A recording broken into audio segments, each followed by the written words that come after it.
It's 2027. The unimaginable has happened. China has launched a full-scale assault on Taiwan. The world's superpowers freeze. Generals in the Pentagon are screaming for a nuclear response. Economists are predicting a total collapse of the global financial system. But thousands of miles away, in a rainy village in the Netherlands, a man in a suit calmly picks up a phone. He enters a single code, and instantly, the most valuable factories on Earth die. The screens go black, the lasers stop firing, and the $380 million machines that power the modern world turn into junk. The invasion succeeds, but the prize is gone. This isn't science fiction. This is a real geopolitical strategy. It is called the Silicon Shield. And that kill switch belongs to a single company. A company that controls 100% of the world's most critical tech. A company so powerful that if it stops working, civilization stops with it. Welcome to the story of ASML. Look at the device you are watching this on. Maybe it's an iPhone, maybe a laptop. The brain inside it was made by one machine, not one type of machine, one singular model. It is called the High-NA EUV system. It costs $380 million. That is more than a Boeing 747. It weighs 165 tons. That's 25 African elephants stacked on top of each other. Want to buy one? Too bad. There is a 10-year waiting list. And even if you had the money, you can't just plug it in. This machine is a diva. It ships in 250 separate crates. It takes 3 cargo planes just to move one unit. Once it arrives, a team of 250 engineers spends 6 months building it. It is arguably the most complex object humans have ever built. But here is the crazy part. This machine doesn't come from Silicon Valley. It doesn't come from Tokyo. It definitely doesn't come from Beijing. It comes from Veldhoven, a tiny, boring town in the Netherlands. You would miss it if you blinked while driving past, but this town holds the keys to the future. This is ASML, and the US government is terrified of them. Why? Because they built a machine that breaks the laws of physics. But before they ruled the world, they were a joke. Go back to 1984. The tech world was dominated by giants. Nikon, Canon. The Japanese titans ruled the industry. They built the chips for Nintendo and the Walkman. Everyone bowed to them. Meanwhile, in the Netherlands, Philips was panicking. They had a failing project on their hands. They partnered with a small firm called ASM. They formed a joint venture called ASML, and they put their headquarters next to a literal garbage dump. The engineers called it the leaky shed. This isn't a metaphor. When it rained, water dripped on the million-dollar equipment. They covered sensitive optics with trash bags. They had 0 customers. They were burning cash like a bonfire. By 1990, the Philips board had seen enough. They wanted to kill it. Operation Centurion was cutting costs everywhere. ASML was just a money pit. But one man stood up. Henk Bott. He walked into a smoke-filled boardroom. He looked at the angry executives, and he begged for one last lifeline. 30 million guilders. That's about $17 million today. He swore they could beat the Japanese. The board laughed, but they wrote the check. That single check saved the world. It is the only reason you have AI today. Because that money let ASML make the biggest gamble in history. Fast forward to the early 2000s. Computers were getting faster, but engineers hit a wall. To make chips faster, you need smaller transistors. To make them smaller, you need smaller light. The industry was stuck on deep ultraviolet light. It was good, but it wasn't good enough for the future. Everyone knew the theoretical solution. EUV, extreme ultraviolet, light with a wavelength of just 13.5 nanometers. But there was a problem. EUV is a nightmare. It is absorbed by everything. Air absorbs it. Glass absorbs it. Even lenses absorb it. If you try to use it, the light just disappears. Nikon looked at the math. They said, impossible. Canon looked at the cost. They said, we're out. They quit. But ASML went all in.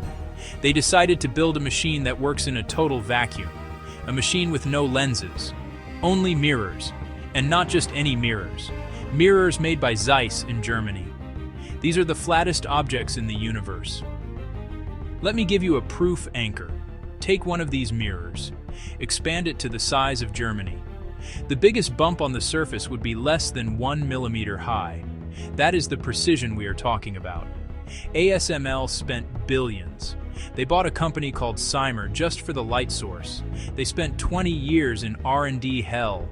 Investors screamed at them. But in 2018, it worked. They shipped the first machine. And suddenly, ASML was the king. Nikon and Canon were left in the dust. They make machines for calculators now. ASML builds the engines for supercomputers. But how does it actually work? Because honestly, it sounds like black magic. This part will blow your mind. To print a chip for an iPhone 16, you need that special light, but you can't buy a light bulb for it. It doesn't exist, so ASML has to create it, and the way they do it is violent. Inside the machine, there is a generator. It shoots a tiny droplet of molten tin. That droplet falls through a vacuum at 70 meters per second. As it falls, a laser takes aim. But it doesn't just shoot once. That would be too simple. First, it hits the droplet with a pre-pulse. This flattens the droplet into a pancake. Why? To make it a bigger target. Then, nanoseconds later, the main laser fires. This is a 40 kilowatt monster. It hits the tin pancake with pure energy. The tin instantly vaporizes. It turns into plasma. For a split second, that plasma is 40 times hotter than the sun. And in that explosion, it emits a flash of EUV light. But here's the kicker. They have to do this 50,000 times per second. 50,000 explosions every second for weeks without missing a single shot. If the laser misses by a hair, the machine stops, the chip is ruined, millions of dollars are lost. This is why China can't just copy it. You can steal the blueprints, you can hack the servers, but you cannot replicate this. Building a machine that coordinates 50,000 nuclear-level explosions a second, that takes tribal knowledge. It takes thousands of engineers who know the machine's soul. But that hasn't stopped people from trying to steal it. A brilliant engineer named Zhongchang Yu is working at ASML. He is quiet. He is diligent. He has access to the crown jewels, not the hardware, the software. The machine is useless without the code. One day, Zhongchang Yu quits. He moves to Silicon Valley. He starts a company called Xtal. Suddenly, Xtal starts winning huge contracts. Samsung drops ASML. They hire Xtal. ASML gets suspicious. They investigate, and they find the truth. Yu had downloaded millions of files before he left. He stole the source code. ASML sued. They won a $223 million judgment, but it was too late. Xtal went bankrupt, but the data was gone, likely sent to Beijing. This woke the US government up. They realized the threat. If China builds these machines, they dominate the future of war. Missiles, drones, cyber weapons, they all run on these chips. So the US started a diplomatic war. They pressured the Dutch government. Do not sell to China. It was an embargo, and it worked. ASML is now illegal in China. But here is the twist. The US thought the ban was checkmate. They thought without ASML's newest machines, China's tech industry would die. They were wrong. In late 2023, the US Commerce Secretary, Gina Raimondo, visited China. While she was there, Huawei quietly released a new phone, the Mate 60 Pro. Engineers in the US bought it. They tore it down, and their jaws dropped. Inside was a 7-nanometer chip, a chip that was supposed to be impossible for China to make. How did they do it? Did they steal a machine? Did they build their own? No. They did something smarter.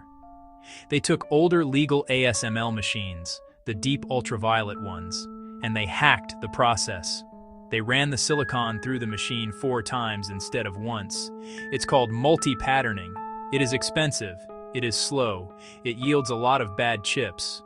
But it works. It was a message to the West. You can ban the machine, but you can't ban the math. This panicked Washington, and it made the kill switch even more critical. Because if China can hack the old machines, the only thing stopping them from total dominance is the one machine they can't hack, the High-NA EUV. Which brings us back to Taiwan. This island produces 90% of the world's advanced chips. Their factories are filled with ASML machines. If China invades, they capture the factories. They capture the golden goose. Or do they? This is where the kill switch comes in. These machines are not toasters.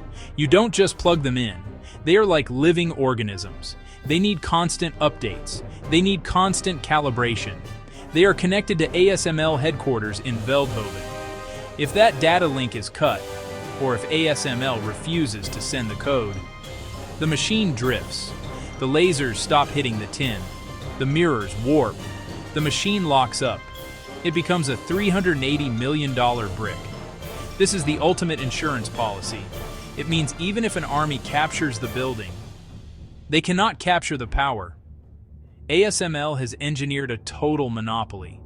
They have become a superpower. They don't have an army. They don't have nukes. They just have a machine that shoots a laser at a drop of tin. And right now, that is enough to hold the world hostage. So the next time you pick up your phone, remember this. It only works because of a leaky shed in the Netherlands.